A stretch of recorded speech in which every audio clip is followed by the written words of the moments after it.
Bonjour, je suis Serge Marchand, neurophysiologiste, je m'intéresse à la douleur.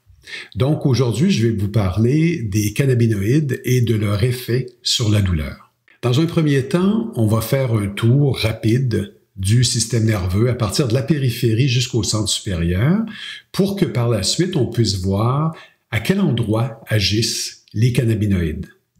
Donc, quand on a une stimulation en périphérie, il y aura bien sûr relâchement de différentes molécules qui pourront entre autres être inflammatoires et devenir pro-nociceptives, c'est-à-dire qu'elles vont activer les récepteurs nociceptifs. L'information sera ensuite transmise par des voies, par des fibres qui iront faire un contact synaptique au niveau spinal. Et ça, c'est important parce que chaque fois qu'il y a un contact synaptique, il y a intégration de l'information et cette intégration de l'information pourra amplifier ou réduire la douleur, mais il pourra aussi avoir des effets de substances pharmacologiques, dont par exemple les cannabinoïdes. Ensuite, il y aura une autre voie, la voie spinothalamique, qui va amener l'information de la périphérie jusqu'au thalamus et finalement, une dernière voie qui va aller vers différentes structures corticales et il y aura la douleur. Il est important ici de faire la distinction entre la nociception qui va de la périphérie jusqu'au cortex et une fois que c'est au niveau cortical, on parle de douleur parce que là, il y a perception. Différents médicaments, différentes approches pharmacologiques ou non pharmacologiques peuvent diminuer la nociception ou peuvent avoir des effets aussi au niveau cortical. Par exemple, réduire l'anxiété, réduire différents aspects de la perception de la douleur. Donc, on pourrait avoir l'impression que de la nociception à la douleur, c'est relativement linéaire, ça va de la périphérie à la moelle, au thalamus, au cortex. Mais c'est plus complexe que ça. Il y a aussi des mécanismes endogènes qui sont excitateurs ou facilitateurs, qui vont augmenter la douleur, et des mécanismes inhibiteurs qui vont au contraire réduire la douleur. Donc, une douleur chronique centralisée dans le système nerveux central peut s'expliquer soit par une amplification des mécanismes excitateurs ou une réduction des mécanismes inhibiteurs. Et on va le voir un peu plus tard, mais cette distinction est très importante parce qu'elle va probablement permettre d'expliquer pourquoi certains patients avec une pathologie qui ressemblent à un autre patient avec la même pathologie ne répondront pas tous les deux de la même façon au traitement parce que les mécanismes endogènes qui sont responsables ne sont peut-être pas les mêmes.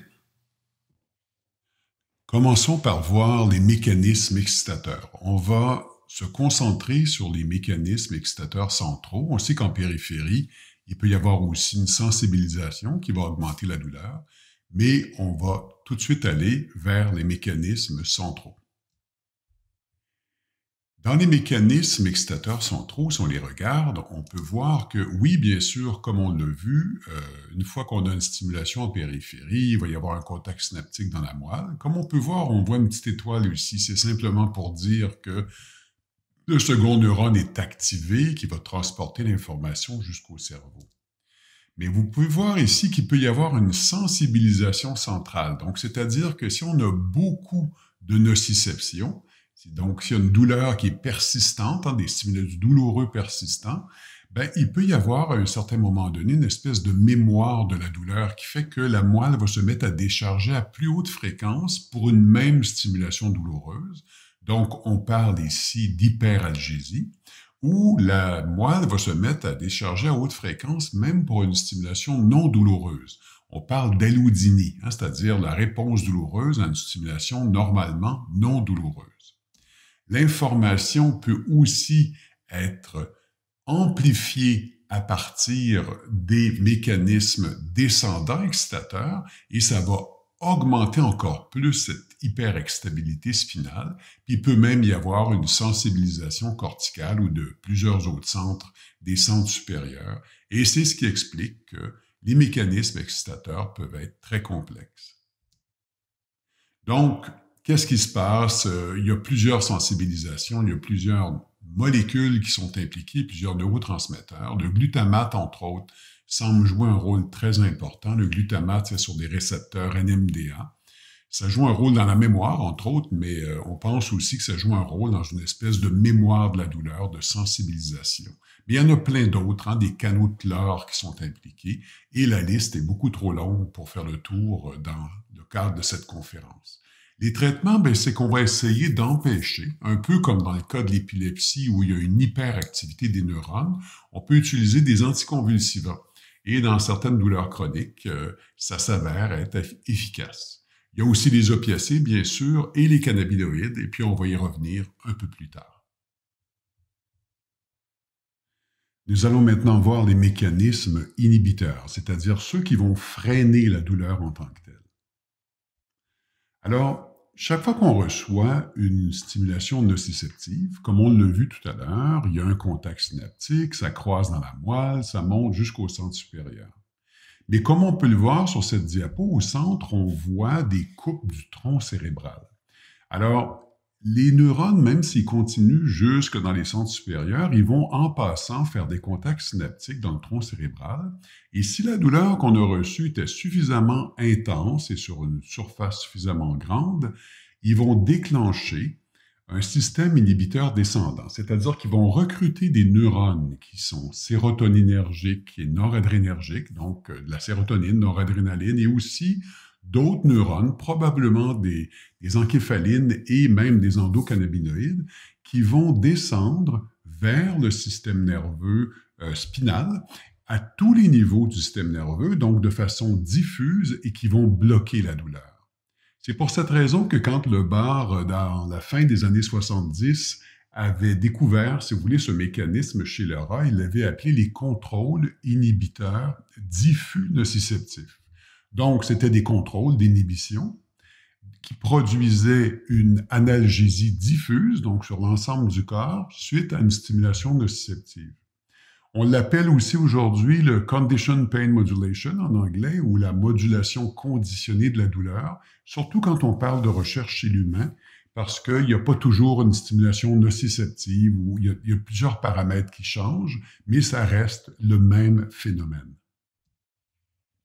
Une façon de le mesurer en laboratoire, finalement, c'est d'utiliser dans un premier temps une stimulation nociceptive sur une petite surface. Alors, on voit l'avant-bras de quelqu'un ici avec une petite plaque noire qui est une plaque de céramique, qui est une thermode, avec le phénomène Peltier, si vous voulez, on peut faire chauffer cette thermode et contrôler la température et la garder à la même température avec une grande précision et provoquer donc une stimulation qui est douloureuse, hein, une stimulation nociceptive.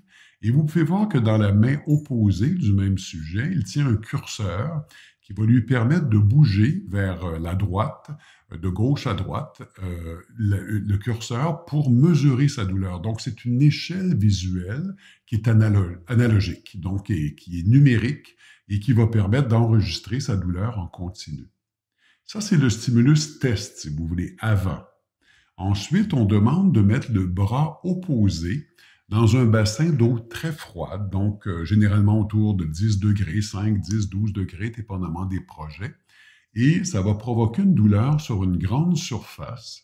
Et cette douleur-là est suffisamment sur une grande surface et suffisamment intense pour déclencher ces fameux mécanismes inhibiteurs descendants.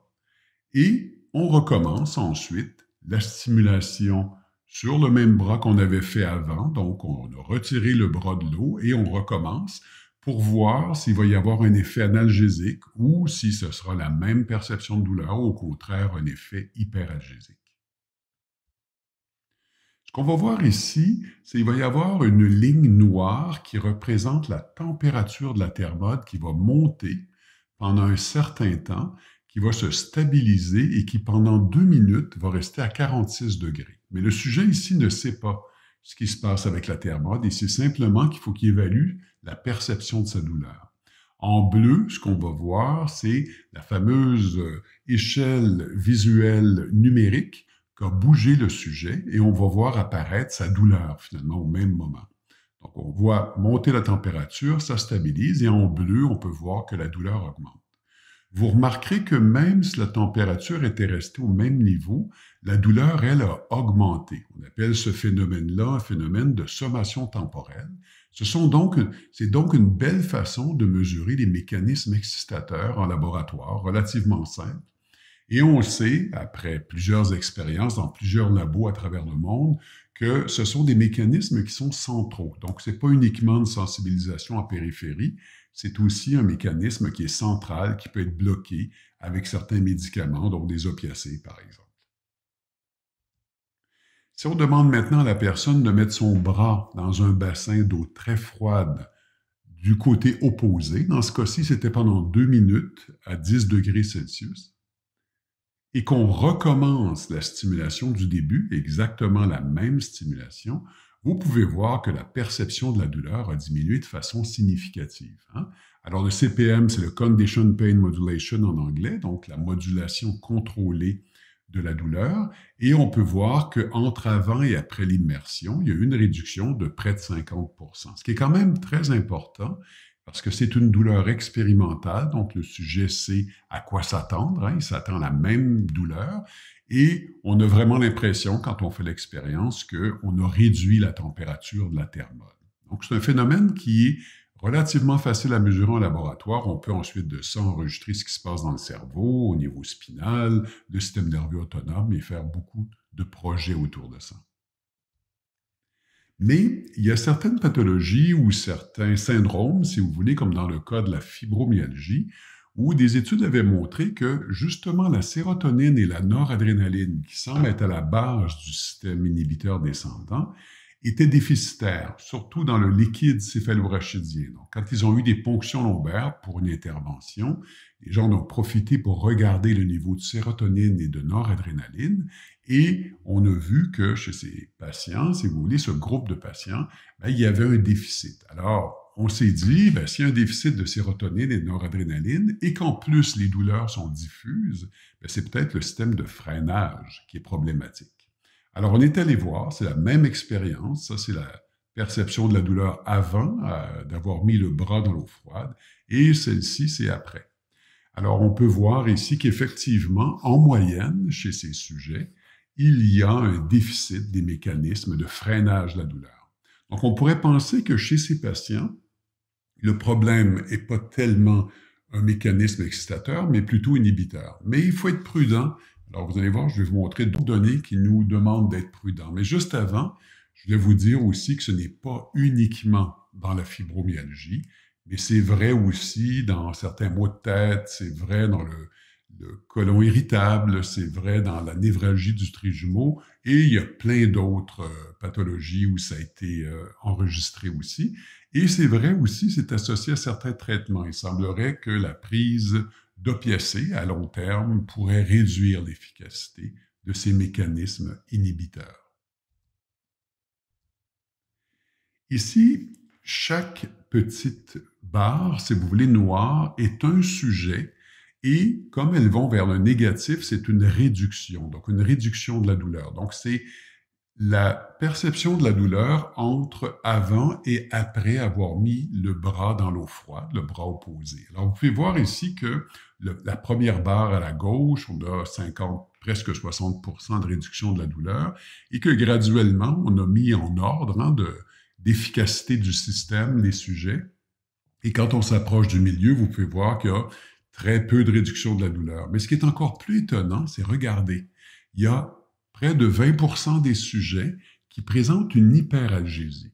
Et j'attire votre attention ici que ce sont des sujets sains, ce qui veut dire qu'un mécanisme qui normalement chez la majorité des gens est un freinage, chez certains va faire accélérer la douleur. Et pourtant, c'est des personnes chez qui il n'y a pas de douleur chronique. Maintenant, alors on s'est dit, est-ce que c'est possible que chez les fibromyalgiques, ce qui se passe en fait, c'est qu'ils sont tous des hyperalgésiques après. Donc, ils n'ont pas de frein. Alors, on a fait l'expérience chez eux. Et ce qu'on a trouvé, c'est que ce n'est pas du tout le cas. En fait, c'est presque 50-50. Vous pouvez voir qu'il y a à peu près la moitié des sujets qui ont une inhibition qui est tout à fait comparable à celle des sujets sains, mais il y en a une moitié qui ont au contraire une hyperalgésie, contrairement aux 20% environ chez les sujets sains. Alors, si vous faites la moyenne de tous ces sujets-là, ben, vous tombez à 0. Hein? Alors, c'est ce qui nous avait donné l'impression au début qu'il y avait un déficit d'inhibition chez tous les sujets. Alors, on peut se poser la question, est-ce que les sujets qui sont à gauche de la courbe, donc qui ont une bonne inhibition, vont répondre de la même façon à un traitement que ceux qui sont du côté de l'hyperalgésie?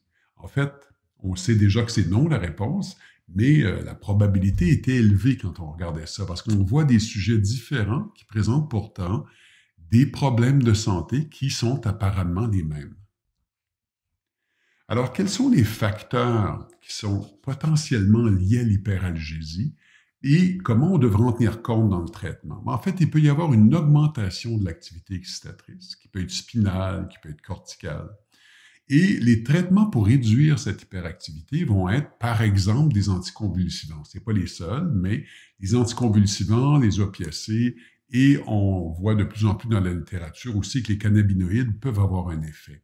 Alors, ce qui est intéressant ici, c'est de voir qu'on a trouvé un traitement qui semble être associé à quand on enregistre ce déficit, et c'est relativement simple à faire en clinique, on peut voir chez le patient, donc on se dit, c'est probablement un bon répondeur. Au contraire, quand il y a une diminution de l'activité inhibitrice, donc sérotonine, noradrénaline au niveau spinal ou supraspinal, le meilleur traitement semble être des IRNS. Donc, c'est des inhibiteurs de la recapture, de la noradrénaline et de la sérotonine. Donc, c'est en fait des antidépresseurs, hein, donc qui vont avoir un effet pas uniquement sur l'humeur ici, mais directement sur la douleur en tant que telle.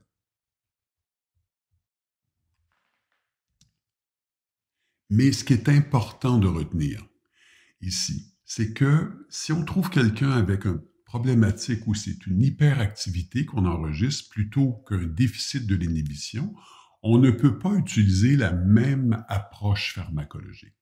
Alors, ça, c'est un sujet qui m'apparaît très important, c'est qu'on s'aperçoit en douleur que même si deux personnes présentent des syndromes ou des pathologies qui sont apparemment les mêmes, les mécanismes sous-jacents ne sont peut-être pas les mêmes, et c'est ce qui explique que quand il y a un nouveau médicament qui est développé, qui a l'air de vraiment bien répondre chez certains, ne répond pas du tout chez d'autres et a même des effets contraires chez certains patients. Maintenant qu'on a compris ces mécanismes, je trouvais important de faire cette base. On va essayer de voir comment les cannabinoïdes peuvent jouer un rôle là-dedans. De quelle façon, où ils jouent en fait? Est-ce que c'est sur les mécanismes excitateurs, inhibiteurs? Puis on va faire un petit tour. Mais avant, on va voir rapidement, hein, on sait qu'il y a les THC, on sait qu'il y a le CBD, qui sont les principaux cannabinoïdes, si on veut. On sait qu'il y a beaucoup plus que ça dans les cannabinoïdes. On sait qu'il y a jusqu'à 400 ou 500 molécules, si vous voulez, qui peuvent être extraites, mais on va se concentrer sur celles qu'on connaît le mieux. Donc, le fameux THC, c'est le principal composé, hein, c'est celui qui est psychoactif dans le cannabis. Donc, c'est généralement le THC qui est recherché pour avoir cette espèce de sensation psychoactive, de high ou d'être gelé ou d'être buzzé, là, comme les termes sont utilisés. Donc, j'ai tiré ces informations-là de la SQDC, bien sûr. Donc, c'était toutes des informations qui sont déjà connues, mais c'est intéressant de voir que c'est bien expliqué ici aussi. Le CBD, lui, au contraire, qui est aussi un combiné, une molécule, je devrais dire, qui est très importante aussi dans les cannabinoïdes, elle ne semble pas avoir de propriétés psychotropes en tant que telle, mais elle aurait certaines propriétés médicinales, dont, entre autres, sur la douleur, mais aussi sur des problèmes d'anxiété ou d'autres problématiques de santé. Donc, c'est intéressant de voir que THC et CBD ont des potentiels thérapeutiques, mais peuvent avoir des effets différents. Les sites d'action des cannabinoïdes sont multiples, en fait. On en trouve au niveau périphérique, au niveau spinal, mais aussi dans les centres supérieurs. Donc, on peut voir qu'il y a des récepteurs un peu partout. C'est important de savoir que les cannabinoïdes, c'est pas comme si on s'en allait vers une nouvelle avenue qui, dans le système nerveux, n'est pas très présente. En fait, il y a plus de récepteurs cannabinoïdes qu'il y en a d'opiacés. Alors, les opioïdes endogènes, on en a, des endocannabinoïdes, on en a, mais on a beaucoup de récepteurs cannabinoïdes.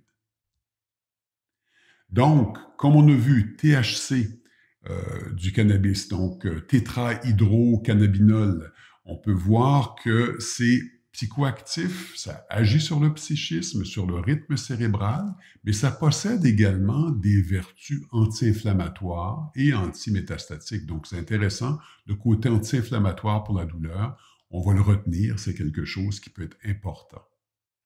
On sait que les récepteurs aussi, il y a plusieurs types de sous-récepteurs dans le système nerveux, mais on n'ira pas dans le détail.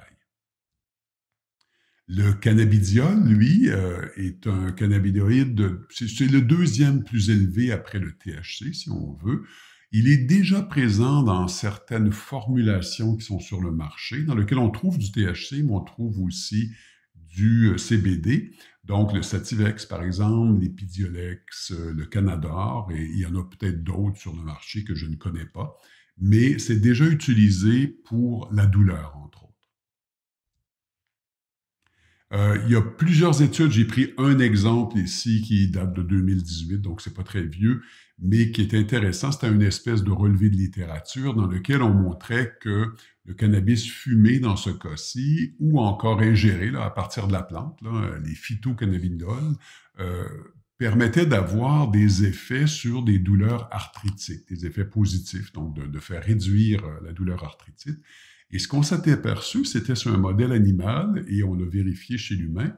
Mais ce qui est bien, c'est qu'on voyait que ça avait un effet en périphérie. Hein, on peut voir sur les carrés un peu en bas de l'image, là, sous le rond vert, qu'il y a des effets anti-inflammatoires directement, si vous voulez, en périphérie, mais que ça avait des effets aussi au niveau spinal et au niveau supraspinal. Donc, il y a une bonne littérature scientifique pour supporter que ça a des effets à plusieurs niveaux. On a fait une étude il y a déjà plusieurs années. Je pense que ça vaut la peine que je partage avec vous un peu ce que ça donnait, si vous voulez, comme résultat. C'était avec le Nabilone qu'on a fait la recherche. Et en gros, on a utilisé 3 doses qui étaient, bon, un placebo, une dose de 5 mg, je pense, c'est 0,5 mg, c'est-à-dire, et puis 1 mg. Donc, ce qu'on peut voir ici, c'est qu'on a fait la même procédure que je vous ai montré un peu plus tôt, la thermode sur le bras opposé dans l'eau froide, et on recommence avec la thermode, pour vérifier l'effet des mécanismes endogènes de freinage de la douleur. Il y a eu prise du médicament par la suite, une pause de 2 heures pour laisser le temps au métabolisme de bien, si vous voulez, métaboliser justement la molécule, et on a recommencé. Alors, dans un premier temps, quand on refaisait la thermode, on pouvait voir l'effet du Nabilone seul, donc entre la dernière douleur d'avant, donc l'effet du CPM, et l'effet du Nabilone, on pouvait voir un effet donc sur la douleur, mais on pouvait voir aussi un effet combiné avec la main dans l'eau pour voir si ça activait ou si ça pouvait potentialiser l'effet des mécanismes endogènes. Et ce qu'on a trouvé, c'est que, là, je vais vous montrer seulement le 1 mg, qui a été celui le plus efficace. Ce qu'on a vu ici, c'est qu'entre le prétest et le Nabilone, l'effet était très, très faible. C'est-à-dire, il y a eu un petit effet de réduction de douleur, mais non significatif. Donc, ce n'était pas concluant sur une douleur expérimentale. Quand on a regardé le CPM, lui, celui que je vous ai montré un peu plus tôt, le bras dans l'eau, alors vous pouvez voir ici que l'effet était très significatif. Donc, on le savait déjà, on l'avait déjà testé, mais on refaisait le test chez les mêmes sujets pour être certain. Mais finalement, ce qui était très intéressant, c'est quand on combine et le mécanisme inhibiteur endogène, le bras dans l'eau, le fameux CPM, plus le Nabilone, là, on a un effet additif. Donc, c'est intéressant, c'est que soit qu'on potentialise le mécanisme endogène qui est déjà présent, ou soit qu'on additionne les deux effets. On n'a pas poussé la recherche suffisamment pour le savoir, mais c'est intéressant à voir. Donc, il y a quelque chose qui s'est passé à ce niveau-là. Donc, pré-test. Ensuite de ça, on avait le CPM plus le Nabilone. Donc, vous pouvez voir, là, vraiment, on a un effet beaucoup plus marqué que si on avait uniquement le Nabilone et même uniquement le CPM qui était déjà relativement puissant. Donc, on voit, c'est probablement un effet potentialisateur qu'on trouve ici. Là où ça pouvait devenir un peu embêtant, c'est qu'il y a eu un effet placebo très important. Et malheureusement, dans beaucoup d'études pharmacologiques et même dans beaucoup d'études tout court, quand on regarde des effets sur la douleur ou sur d'autres problèmes de santé, on a souvent un effet placebo. Mais ce que ça nous a amené à se poser comme question, c'est est-ce qu'il y a des sous-groupes qui répondent mieux au Nabilone que d'autres?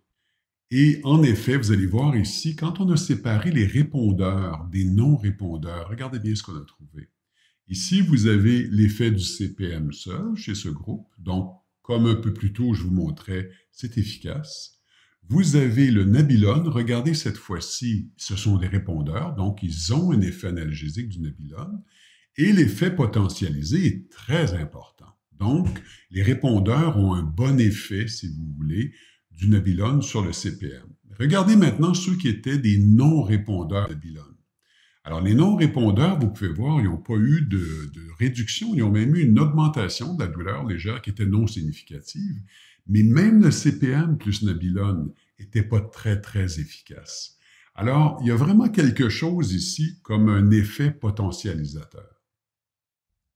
Et là, il y a un autre phénomène qui nous a beaucoup impressionnés dans cette étude, c'est qu'on a décidé de regarder les résultats des hommes et des femmes de façon séparée. Et là, ici, on n'a pas eu d'effet sur les mécanismes endogènes descendants qu'on regarde depuis tout à l'heure, les CPM, mais ce qu'on a regardé ici, c'est sur la sommation temporelle. Vous pouvez voir, si on regarde, si on se concentre sur le graphique de gauche, vous pouvez voir que la ligne noire augmente. C'est la fameuse thermode qui est placée sur le bras et qui est laissée là pendant 2 minutes. Et vous pouvez voir que la douleur augmente constamment. Tandis que sur le pointillé, vous avez une réduction significative. Et ça, c'était suite à 1 mg de Nabilone. Et à droite, vous voyez que les deux courbes se superposent. Alors, à gauche, c'était les femmes, à droite, c'était les hommes. Alors, il semble en plus y avoir un effet de sexe entre les deux. Alors, vous voyez, il y a beaucoup de facteurs dont il faut tenir compte quand on commence à étudier une nouvelle molécule ou quand on commence à vouloir extraire, par exemple, les composés actifs des cannabinoïdes. Il faut se demander, est-ce qu'on est capable d'identifier qui sera des répondeurs? Ce serait assez étonnant que 100% des gens qui ont une pathologie vont être des très bons répondeurs. Et il y a peut-être des façons de mesurer, si vous voulez, les futurs répondeurs ou non-répondeurs, et bien sûr, tenir compte du sexe, les hommes et les femmes.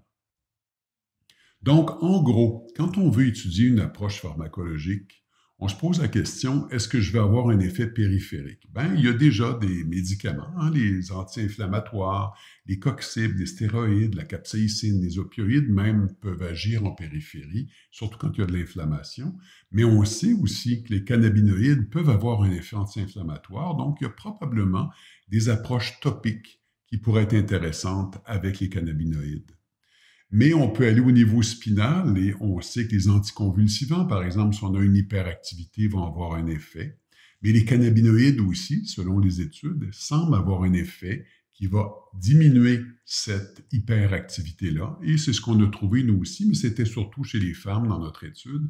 Mais il y a encore beaucoup de recherches à faire à ce niveau. Finalement, pour déclencher les mécanismes inhibiteurs, on a vu dans l'étude qu'on a faite, et il y en a sûrement d'autres qui vont arriver, qui vont probablement supporter qu'on est capable de potentialiser des mécanismes endogènes. Alors, c'est intéressant en soi.